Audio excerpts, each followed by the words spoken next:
Everything about me is a gamer, right? I play a lot of games, and now the biggest competitive game of the year, which is Overwatch 2, is releasing on 4th October. It's free to play. We break down every information that we have about it after this intro. Hit it.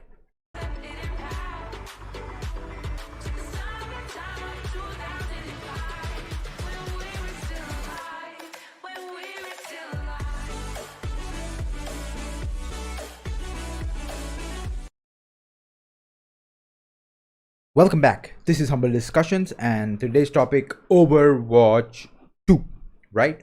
Overwatch 2. 2. Dvitiye.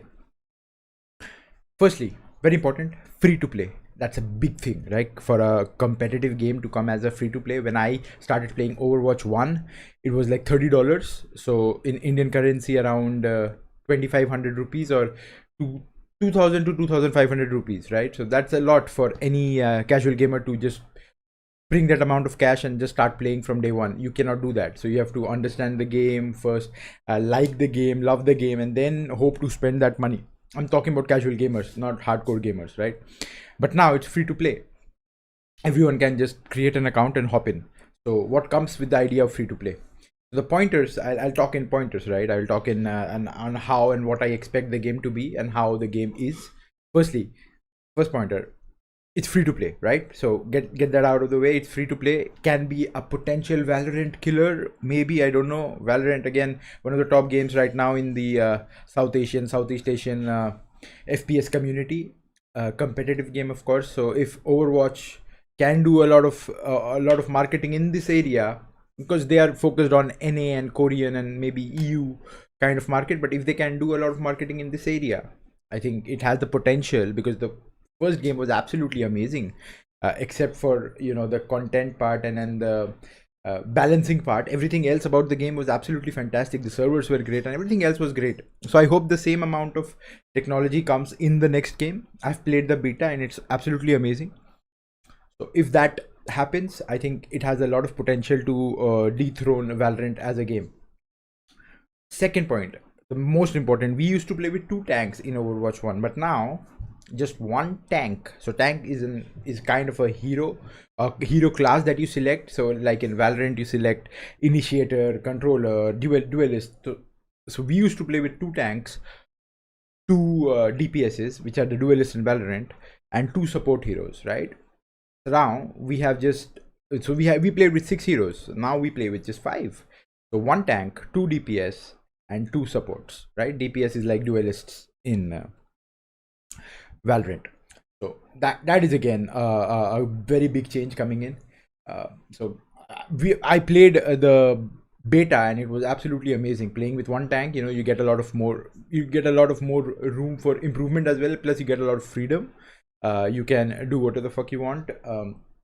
With the character you can go around because they have more health this time around. I think every tank hero has been buffed by 100 to 150 health, and that is, for us tank players, it's amazing. Second point, new heroes, right? Sojourn, Junker Queen, Kiriko. Okay, Sojourn I've played. It's okay. It's not a bad hero for a new hero. It's not a bad hero, right? DPS and all. Not a bad hero at all. Junker Queen, I just maybe played for a day before she went out of the beta. She was nice, a tank hero, very versatile, can do a lot of things. Kiriko, no one has played that yet, right? And but she looks amazing in the trailers. She looks like a jet kind of a. She has jet kind of kunais and stuff, and she looks absolutely amazing. Like her gliding, and she's a support hero. She can do a lot of stuff. She can. I saw her teleporting, I think, in a part, and I think I also saw her. Just she was granting immunity from big ults like a Junkrat tire. So that is kind of a bummer, because I don't think you can just press a button and save people from dying at once. You can't do that. But I don't know. We have to play her and to find it out, right? New maps. There are new maps called Circuit Royale. There is Colosio. There is Midtown. There is New Queen Street, and then is Paraiso, right? Parasio or Paraiso, something like that. So the new maps are coming in. There are like 5, 6, 7 new maps that's again a very big plus for Overwatch. Now the PvE, they've promised that that'll come out, I think, next year sometime, but we don't care about PvE. We are competitive gamers. We play with players, actual players, and not with computer bots. So we don't care about that. Competitive is where it should be, and I think there will be a soft rank reset somewhere in the ladder. So for players like us who are like high masters, low GM, we will get somewhere around, I think, mid masters, I think, and then we'll start our grind to, you know, proper grandmaster, which is the top tier of the game. Of course, top 500 after that, but grandmaster is where it all begins. So and now I think, because it's free to play, the monetization, the next pointer is like, monetization is the battle pass area, right? It's controversial because they are including heroes in it. So Kiriko, for old Overwatch players, it's free, but for the new ones, you have to you have to grind till 54, the battle pass level. You have to grind till 54 to get her for free, which will take a decent amount of time. But they have said in their interview that before she's allowed to use in the competitive area, you can very well grind her out, and you can unlock the character before she's used in competitive. So it will not dismantle or disrupt the competitive integrity, so that you don't have the money to buy her, and you don't want to buy her, whatever is the reason, and you can't even play her in competitive and get rolled by the character every time someone picks it on your opposite team. So that will not be the case, because they have assured us that you have enough time to grind her before she comes in the competitive play. So that's a good thing. I think that's the same amount of thing. There's the same amount of time that you need to unlock a character in Valorant, like where you the new character comes and you grind a contract and you get her or get him unlocked in your I don't think it's a part of your battle pass in Valorant, but there is a separate kind of an entity called, the contract thing, where you have to unlock a certain character. So I think it's similar enough, but then again, still including characters in environment that includes battle pass can be a controversial thing for a lot of players, where, if you're broke, maybe you can't switch, or you don't want to grind. For top tier players, I don't think it will be a problem, because everyone who wants to play a competitive level of the game will definitely buy her or grind her anyway. But for casual players, it might be an issue. The cost of battle pass is like $10, right? So per battle pass you spend like $10, and you only get around 540 back throughout the battle pass. So for the next one, you have to again spend around $5 extra to get the next battle pass, right? So you have 540 coins saved throughout the battle pass that you have grinded, and then you get $5 extra you have to put in to get the next battle pass. So that is how it is basically. So my final thoughts here: the game is absolutely bonkers. The game is amazing. The games feel fresh. There are things like weapon charms. There are mythic skins that comes with the premium battle pass. If you spend $10, you get this incredible mythic Genji skin that looks absolutely amazing. It changes colors and there's a lot of effects. And plus, there are more mythic skins that will come along the way.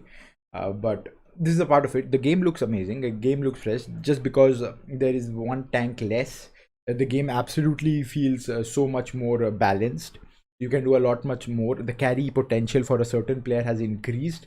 You don't have to rely on every other teammates of your team to to pull you down or to pull you up. You can do a lot more as a solo player. You can do a lot more. That is what my final thoughts are about the gameplay. The new maps are pretty amazing as well. I played most of them in the beta. Out and all, I think this has the potential to go ahead and beat top tier games like Valorant, only if the marketing is right. And I think they have regional offices and headquarters and regional people employed at certain parts of the world, where they answer to the community more often than not, because Riot has done that with Valorant, where they have answered to all the questions. They have people deployed at certain parts, like in South Asia they have certain amount of people deployed who answer to our questions directly. So if those kind of things are somehow done by Blizzard, and I think they will do it because it's Microsoft now, so they will try and implement a larger scale of marketing and after sales support, which is after buying the games, what kind of support you get. So once that is done, I think the game has a lot of potential, because the game is absolutely amazing. It's not like point and shoot where you just focus on your fucking aim. It's not like that. It's so much more than just aiming. There is projectile, there is strategy, there are different kinds of map types. You just don't need to plant bombs to win. There's no planting firstly, because there's no just one map type or one map mode that you're gonna play in the game. There's so much more. So the strategies keeps evolving, the meta keeps changing, of course, like every other game, but the different map types attracts in a lot of different kind of heroes and lots of different kind of strategies. So that is where the game differs from every other game, and that is where the complexity of the game increases, rather than just pointing and shooting, which is the majority of the part in Valorant. And also there are other strategies as well, but the majority is if you can't hit your bullets, you lose. But here, if you can't hit your bullets, you can go to a support hero which doesn't require enough shooting of bullets, plus you can do a lot of positive impact to the team, and still help the team win, right? So those are the kind of things where I think this game will shine, and then we'll go ahead and see where it ends up being. So that is it for this video. We'll come back with more, I think, gameplay footage. Why not? This is it for Overwatch 2, coming out on 4th of October, free to play. Please go and enjoy the game. Thank you guys, signing out. Bye bye.